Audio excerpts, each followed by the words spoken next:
चितवनको क्रिकेट रङ्गशालाको समस्या 1 वा 2 हप्ताभित्र समाधान हुन्छ। प्रधानमन्त्री प्रचण्डको भनाई, ऋण मिनाहा नगरे आफू पनि आन्दोलनमा कुद्ने हर्क साम्पाङको चेतावनी। रवि लामिछानेलाई हराउने जित नारायणको दाबी, मङ्सिरमा हावाहुरी ल्याउने मान्छे पहिचान खोज्दैछन्, मङ्सिरको परिणाम उल्टिन्छ। नागरिक उन्मुक्तिको भागमा राज्य मन्त्रीसहित एउटा मन्त्रालय शहरी विकास नपाई सरकारमा नजाने।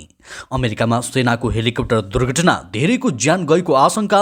गृह मन्त्रालयको जिम्मेवारी नारायण काजीलाई, जिल्लामा भोलि बिहानसम्म मन्त्रीमण्डल विस्तार हुन्छ। अध्यक्ष दाहालको भनाई, देश अस्थिरतातर्फ गइरहेको छ। राजेन्द्र लिङदेलको भनाई, वार्तासँगै संसद भवन घेराउमा मिटर ब्याज पीडितहरू। आज अनमोल केसीको जन्मदिन, पिता भुवनले दिए शुभकामना। संसार जित्ने साहस राख्नु छोरा। कोशी नामाकरण विवाद, चैत 25 गते निर्णायक आन्दोलन गर्ने पहिचानवादीको निर्णय। म्यानमारमा सेनाद्वारा 40 दलको वैधानिक खारेज, सुकीको दलले निर्वाचनमा सहभागी हुन नपाउने। यसै भोलिदेखि नतिजा सुधार्न 1 दिन बिदा। प्रधानमन्त्रीलाई विश्वप्रकाशको आग्रह, सरकारमा उभिएर मात्र पुग्दैन, निजी क्षेत्रलाई पनि उभिन सक्ने बनाउनुहोस्। काङ्ग्रेसबाट मन्त्रीको टुङ्गो लगाउने जिम्मा देउबालाई। बन्दीपुर केबल कारको आइपिओ आज निष्कासन हुँदै लोसपाबाट 12/2 राजेन्द्र महतो चुनाव लड्ने। निजी अस्पताल र क्लिनिकमा सरकारी डाक्टरको नाम देखिए कारबाही गर्ने मन्त्रालयको चेतावनी। फिलिपिन्समा 250 यात्रु बोकेको डुङ्गामा आगलागी, ज्यान बचाउन पानीमा हाम फालेर 12 जनाको मृत्यु। सलमान खानलाई ठूलो राहत, पत्रकार दुर्व्यवहार मुद्दामा दर्ता एफआइआर खारेज लगायतका आज दिनभरका केही महत्त्वपूर्ण ब्रेकिङ न्युजको साथमा म सन्तोष कठायत उपस्थित भएको छु। पुरा समाचार महत्त्वपूर्ण भएकाले अन्तिमसम्म हेरी हाम्रो हौसला सुरु भिडियोमा 1 लाइक गर्दै सक्दो सेयर गर्न नबिर्सिनुहोला। साथै यति बेला कुन ठाउँबाट भिडियो सामग्री हेर्दै हुनुहुन्छ तलको कमेन्ट बक्समा जानकारी गराउन पनि नबिर्सिनुहोला। समाचारको सुरुमा चितवन 2 को प्रसङ्ग। नेपाली काङ्ग्रेसका नेता जित नारायण श्रेष्ठले चितवन 2 मा यसपटक रवि लामिछाने पराजित हुने दाबी गरेका छन्। नेपाली काङ्ग्रेसले आफूलाई उम्मेद्वार तय गरेपछि श्रेष्ठले यस क्षेत्रमा आफ्नो जित पक्का गरेका छन्। नेपाली काङ्ग्रेसले आफूलाई उम्मेद्वार तय गरेपछि श्रेष्ठले यस क्षेत्रमा आफ्नो जित पक्का भएको बताएका छन्। 27 वर्षदेखि आफू काङ्ग्रेसमा लागेको उल्लेख गर्दै श्रेष्ठले आफ्नो जित निश्चित भएको दाबी गरे। म त्यहाँको धरतीपुत्र हुँ। 2052 सालदेखि काङ्ग्रेसको होल टाइमर कार्यकर्ता हुँ। जित नारायण जुनसुकै पार्टीको भए पनि यहाँको जनताले सुख दुःखमा बोल्छन् भनेर उनले भनेका छन्। अघिल्लो निर्वाचनमा यस क्षेत्रबाट लामिछाने निर्वाचित भएका थिए। लामिछाने पुनः चुनावी मैदानमा उत्रने तयारीमा रहेका छन्। कतिपयले लामिछाने नै पुनः निर्वाचित भएर आउने दाबी गरिरहेका प्रश्नमा श्रेष्ठले परिणाम उल्टने बताएका हुन्। मङ्सिरको चुनाव हावाहुरी थियो। त्यो हावाहुरी जसले लिएर आयो त्यो मान्छे अहिले आफै जनताको बीचमा आफ्नो स्थिति खोज्दै कहाँ हो मेरो पहिचान भन्ने परिस्थिति बनेको छ। आफू गठबन्धनको साझा उम्मेद्वार भएकाले जित पक्का भइसकेको उनको भनाइरहेको छ। म काङ्ग्रेसका तर्फबाट उम्मेद्वार भएकाले गठबन्धनको साथ हुन्छ, साझा उम्मेद्वार मै हुँ, श्रेष्ठले भनेका छन्। दर्शकवृन्द, यस विषयमा तपाईँको धारणा के छ कृपया कमेन्ट गर्नुहोला। तपाईँ कसको पक्षमा हुनुहुन्छ त्यो पनि कमेन्ट गर्नुहोला। यदि रवि लामिछानेको पक्षमा हुनुहुन्छ भने I am with Rabi Lamichhane भनेर कमेन्ट गर्न नबिर्सिनुहोला। त्यस्तै प्रधानमन्त्री पुष्पकमल दाहाल प्रचण्डले 2 साताभित्र भरतपुरमा निर्माणाधीन अवस्थामै अलपत्र परेको गौतम बुद्ध अन्तर्राष्ट्रिय क्रिकेट रङ्गशाला सम्बन्धी सबै समस्या समाधान हुने बताएका छन्। भरतपुर विमानस्थलको नयाँ टर्मिनल भवन निर्माण कार्य शिलान्यास तथा विमानस्थल विस्तार कार्यक्रममा बोल्दै प्रधानमन्त्री दाहालले 2 साताभित्र क्रिकेट रङ्गशालाको सम्पूर्ण समस्या समाधान हुने बताएका हुन्।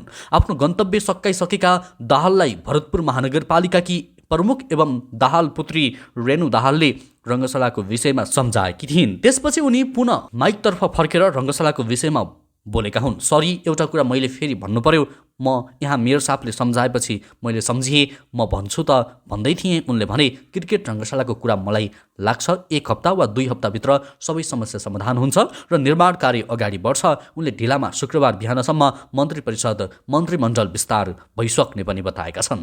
त्यस्तै धरान उपमहानगरपालिकाका मेयर हर्क साम्पाङ हर्कराज राईले सरकारले धरान खानेपानी आयोजनाको ऋण मिनाहा नगरे आन्दोलनमा उत्रने चेतावनी दिएका छन्। मेयर साम्पाङले आन्दोलनरत मिटर ब्याज पीडितहरूको प्रसङ्ग जोड्दै सरकारले आफैले मिटर ब्याजी जस्तै चर्को ब्याज आफूबाट असुलेको बताएका छन्। एसियाली विकास ब्याङ्कबाट 1% ब्याजमा ऋण लिएका धरानका जनताले 5% दिएको बताउँदै उनले मिनाहा नगरे आन्दोलन गर्ने चेतावनी दिएका छन्। मेयर साम्पाङले ऋण मिनाहाका लागि आफूले पटक पटक सम्बन्धित मन्त्रालयलाई अनुरोध गरे पनि त्यसको सुनवाई नभएको गुनासो समेत गरेका छन्। धरानमा सरकारले एसियाली विकास ब्याङ्कको अनुदान तथा ऋण सहयोगमा खानेपानी आयोजना सम्झौता गरेको बताएका छन्। बिहिबार सामाजिक सञ्जालमा मेयर साम्पाङ लेख्छन्, मिटर ब्याजको कुरा भइरहँदा धरानमा एडिबीको ऋणमा समेत नेपाल सरकार आफैले त्यसो गरेको छ। 1% लिएर 5% हामीलाई दिएको छ। त्यो ऋण मिनाहा गरिदिन सम्बन्धित मन्त्रालयलाई मैले अनुरोध पनि गरेँ, तर सुनवाई भएन। ध्यान जाओस् यता पनि, नत्र म आन्दोलनमा कुद्नुपर्ने दिन आउनेछ। त्यस्तै राष्ट्रिय प्रजातन्त्र पार्टीका अध्यक्ष राजेन्द्र प्रसाद लिङ्गदेनले व्यक्ति, पार्टी र सत्ता केन्द्रित गतिविधिहरूले देशमा स्थिरता नहुने बताएका छन्। अझ रामनवमीको अवसरमा काठमाडौँको 32 पुतली स्थित राम मन्दिरमा दर्शनका लागि पुगेका उनले अहिले देशमा व्यक्ति, पार्टी र सत्ता केन्द्रित गतिविधिहरू बढेको बताए। उनले देशमा शान्ति स्थायित्वको लागि सरकार स्थिर हुन जरुरी रहे पनि तत्काल स्थिरताको कल्पना गर्न सक्ने अवस्था नरहेको स्पष्ट पारे। अध्यक्ष लिङ्गदेन देश अझै अस्थिरताको बाटोतर्फ जाने सङ्केत देखिएको बताए। अध्यक्ष लिङ्गदेनले देशलाई स्थिरता दिन सबै एकजुट हुनुको विकल्प नरहेको पनि स्पष्ट पारे। उनले सरकार सांस्कृतिक सम्पदाहरूको संरक्षण गर्ने जिम्मेवारीबाट भाग्न खोजेको भन्दै सरकारले आफ्नो दायित्वबाट पन्सिने कुरा सही नहुने पनि चेतावनी दिएका छन्। त्यस्तै प्रधानमन्त्री पुष्पकमल दाहाल प्रचण्डले गृह मन्त्रालयको जिम्मेवारी नारायण काजी श्रेष्ठलाई दिने पक्का भएको छ। माओवादी केन्द्रका अध्यक्ष समेत रहेका प्रचण्डले उपाध्यक्ष श्रेष्ठलाई गृह मन्त्रालयको जिम्मेवारी दिन लागेका छन्। माओवादीभित्रका अन्य मन्त्रीको जिम्मेवारी हेरफेर गर्न आन्तरिक छलफल चलिरहेको छ। माओवादी केन्द्रबाट श्रेष्ठसहित सङ्घीय मामिला तथा सामान्य प्रशासन मन्त्री अमनलाल मोदी, सञ्चार तथा सूचना प्रविधि मन्त्री रेखा शर्मा, संस्कृति पर्यटन तथा नागरिक उड्डयन मन्त्री सुदन किराँती, त्यस्तै संस्कृति पर्यटन तथा नागरिक उड्डयन राज्यमन्त्री सुशीला त्रिपाठी श्रीपाली ठकुरी रहेका छन्। यस अगाडि श्रेष्ठले गृह मन्त्रालय लिने तयारी भए पनि रासपाका सभापति रवि लामिछानेले गृहमन्त्री बनेपछि उनी उपप्रधान तथा भौतिक पूर्वाधार तथा यातायात मन्त्री बनेका थिए। आफूले चाहेको मन्त्रालय नपाएपछि शपथ ग्रहण पश्चात पनि केही दिन उनी मन्त्रालय गएका थिएनन्। श्रेष्ठले यस अगाडि नै गृहमन्त्रीको जिम्मेवारी सम्हालिसकेका छन्। त्यस्तै नागरिक उन्मुक्ति पार्टीले एक मन्त्री र एक राज्यमन्त्री पाउने भएको छ। नागरिक उन्मुक्ति पार्टीका सांसद गङ्गाराम चौधरी भने आफूहरूले शहरी विकास मन्त्रालयमा माग गरेको बताएका छन्। कुन मन्त्रालय दिने भन्ने टुङ्गो लागेको छैन। चौधरीले लोकान्तरसँग भने, हामीले शहरी विकास मन्त्रालयमा दाबी गरेका छौँ। शहरी विकास नपाए हामी सरकारमा जाँदैनौँ। शहरी विकास मन्त्रालय पाए अध्यक्ष रञ्जिता श्रेष्ठ नै जाने उनले बताए। आफूहरूले पाउने एक राज्यमन्त्रीमा को जाने भन्ने विषयमा पनि एक साताभित्र पार्टीमा निर्णय हुने उनले बताएका छन्। त्यस्तै प्रधानमन्त्री पुष्पकमल दाहाल प्रचण्डले ढिलोमा भोलि बिहानसम्म मन्त्री परिषद विस्तार गर्ने तयारी गरेका छन्। भरतपुर विमानस्थलको नयाँ टर्मिनल भवन निर्माणकाले शिलान्यास तथा विमानस्थल विस्तार कार्यक्रममा बोल्दै प्रधानमन्त्री दाहालले सकेसम्म साँझसम्म र ढिलामा भोलिसम्म मन्त्री परिषद विस्तारको तयारीमा रहेको बताएका छन्। सकेसम्म आजै मन्त्रीमण्डल विस्तार गरेर शपथ ग्रहण गराउने मेरो लक्ष्य रहेको छ। अझ सकिएन भने भोलि बिहान होला। उनले भने, हाम्रो काम सकिएको छ, दुईवटा मन्त्रालय मिलाउन बाँकी छ, अरू टुङ्गिएको छ उनले भनेका थिए। राजनैतिक स्थायित्वले नयाँ आधार प्राप्त गर्न लागेको भन्दै उनले सिङ्गो राष्ट्रलाई एकताबद्ध गरेर विकास र समृद्धिको दिशातर्फ लैजाने सङ्कल्प गरेको पनि बताएका छन्। त्यस्तै नेपाली काङ्ग्रेसका महामन्त्री विश्वप्रकाश शर्माले देशलाई बलियो बनाउन आन्तरिक उत्पादनलाई आत्मनिर्भर बनाउनुपर्ने बताएका छन्। भिरकुटी मण्डपमा स्वदेशी जुत्ता प्रदर्शनीको अवलोकन गरेपछि सञ्चारकर्मीहरूसँग कुराकानी गर्दै उनले अहिले देशको अर्थतन्त्र उठ्न सक्ने कि नसक्ने भन्ने स्थितिबाट गुज्रिरहेको भन्दै सरकार उभिएर मात्रै नपुग्ने बताएका छन्। महामन्त्री शर्माले सरकारलाई बलियो बनाउन आन्तरिक र राष्ट्रिय उत्पादनको वृद्धि गर्नुपर्ने बताए। उनले राज्यले निजी क्षेत्रबाट भएको उत्पादनलाई उभिन सक्ने बनाउन प्रधानमन्त्री पुष्पकमल दाहालसँग आग्रह गरे। देश प्रधानमन्त्री, मन्त्री, राजनैतिक दलहरूले बनाउने नभई समन्वयकारी भूमिका मात्रै खेल्ने भएकाले देश बनाउन सबै मानिसको संलग्नता आवश्यक रहेको उनको भनाइरहेको थियो। त्यस्तै 11 दिन हिँडेर काठमाडौँ आएका मिटर ब्याज पीडितहरूले संसद भवन घेराउ गर्ने भएका छन्। सरकारसँग वार्तासँगै उनीहरूले आन्दोलनलाई निरन्तरता दिएका हुन्। अहिले पीडित पक्ष र सरकारबीच सिंहदरबारमा वार्ता पनि चलिरहेको छ। आन्दोलनका लागि संसद भवन अगाडि जाँदैछौँ, वार्तासँगै आन्दोलन जारी राख्छौँ। आन्दोलनमा सहभागी सृजन तिवारीले भने, अनामनगरबाट पीडितहरू संसद भवनतर्फ अगाडि बढेका छन्। त्यस्तै 2079 सालको माध्यमिक शिक्षा परीक्षा एसी शुक्रबारदेखि सुरु हुँदैछ। उक्त परीक्षा चैत 17 गतेदेखि 29 गतेसम्म सञ्चालन हुनेछ। परीक्षामा सहभागी हुन देशैभरिबाट 5,16,577 जनाले आवेदन फारम भरेका छन्। बिहान 8 बजेदेखि सुरु परीक्षा हुनेछ। पुरानो पाठ्यक्रम अनुसारको यो वर्ष अन्तिम परीक्षा हो। आगामी 2080 सालदेखि नयाँ पाठ्यक्रममा आधारित परीक्षा सञ्चालन हुनेछ। प्रदेश स्तरमा अनिवार्य विषयका प्रश्नपत्रको समानान्तर सेट तयार गरिएको छ। कठिनाई स्तर एउटै भए पनि हरेक प्रदेशमा फरक फरक प्रश्न सोधिनेछ। देशभर 2037 परीक्षा केन्द्र कायम गरिएको छ। माध्यमिक शिक्षा परीक्षामा अनिवार्य विज्ञान विषयको नतिजा उकास्न यसपटकदेखि एक दिन बिदा दिइएको छ। चैत 21 गते बिदा दिएर 22 गते अनिवार्य विज्ञान विषयको परीक्षा सञ्चालन गरिने भएको छ। एसीमा सबैभन्दा कमजोर नतिजा अनिवार्य अङ्ग्रेजी, गणित र विज्ञान विषयको रहने गरेको छ। यसबाहेक अनिवार्य नेपाली, सामाजिक शिक्षाको नतिजा पनि कमजोर नै मानिन्छ। नजिकै गरेको एसी परीक्षाको लागि सम्पूर्ण भाइ बहिनीहरूलाई शुभकामना। त्यस्तै अब अर्को प्रसङ्ग। अमेरिकाको केन्टकी प्रान्तको ट्रिक काउन्ट्रीमा सेनाको हेलिकप्टर दुर्घटना हुँदा धेरैको ज्यान गएको आशंका गरिएको छ। केन्टकीका गभर्नर एन्जी बेसियरले यसको पुष्टि गरेका छन्। उनले भने यो नराम्रो खबर हो जसमा मानिसहरू मारिने सम्भावना छ। स्थानीय समाचार रिपोर्टमा बताइए अनुसार यो घटनामा 9 जना मारिएका छन्। स्थानीय सेनाले पनि आफ्नो हेलिकप्टर दुर्घटनाग्रस्त भएको पुष्टि गरेको छ। स्थानीय सेनाले पनि आफ्नो हेलिकप्टर दुर्घटनामा संलग्न भएको पुष्टि गरेको हो। फोर्ट क्याम्पबेल मिलिटरी बेसका प्रवक्ताले दिएको जानकारीमा 2वटा HH-60 ब्ल्याक हक त्यस्तै हेलिकप्टर नियमित प्रशिक्षण मिसनको क्रममा दुर्घटनाग्रस्त भएको बताए। चालक दलका सदस्यहरू 2वटा ब्ल्याक हक हेलिकप्टर उडिरहेका थिए जुन केन्टकीको ड्रेक काउन्टीमा करिब 10 बजेर बिहिबार दुर्घटना भएको थर्मनले बताएका छन्। त्यस्तै अमेरिकाले म्यानमारका 40 राजनीतिक दलको वैधानिकता समाप्त गरेको म्यानमारको सैनिक सरकारको निन्दा गरेको छ। यी दलहरूमा नोबेल शान्ति पुरस्कार पाएको आङ सान सुकीले नेसनल लिग फर डेमोक्रेसी पनि गरेको छ। म्यानमारको सेना नियन्त्रित निर्वाचन आयोगले गत मङ्गलबार नेसनल लिग फर डेमोक्रेसीलाई सेनाको निर्वाचन कानुन अन्तर्गत पुनः दर्ता नभएको भन्दै वैधानिकता समाप्त गर्ने निर्णय गरेको थियो। अमेरिकी विदेश विभागका प्रवक्ता देवान्त पटेलले भने हामी बर्माको सेनाले नेसनल लिग फर डेमोक्रेसी सहित 40 राजनैतिक दल भङ्ग गर्ने निर्णयको कडा शब्दमा निन्दा गर्दछौँ। 2021मा सुकी सरकारले अपदस्थ गरेपछि अहिले सैन्य शक्ति पहिलो पटक चुनावतर्फ अगाडि बढिरहेको छ। सैन्य शक्तिका आलोचकहरूका अनुसार यी चुनावको उद्देश्य सेनाको शक्ति बढाउनु हो। त्यसै लोकतान्त्रिक समाजवादी पार्टी लोसपाका नेता राजेन्द्र महतो 12-2 उपचुनावमा लड्ने भएका छन्। लोसपाले 12-2 महतोलाई उम्मेद्वार बनाउने निर्णय गरेको एक शीर्ष नेताले जानकारी गराएका छन्। महतो गत चुनावमा सरलाई 2 पराजित भएका थिए। धनुषा 3 छाडेर सरलाई 2 फर्किएका राजेन्द्रलाई माओवादी केन्द्रको चुनाव चिन्ह लिएर लडेका नेपाल समाजवादी पार्टीका अध्यक्ष महेन्द्रले 2011 मत अन्तरले पराजित गरेका थिए। 12-2बाट निर्वाचित जनता समाजवादी पार्टी जसपाका सांसद रामसहाय प्रसाद यादव उपराष्ट्रपति बनेपछि यहाँ 10 वैशाखमा उपचुनाव हुँदैछ।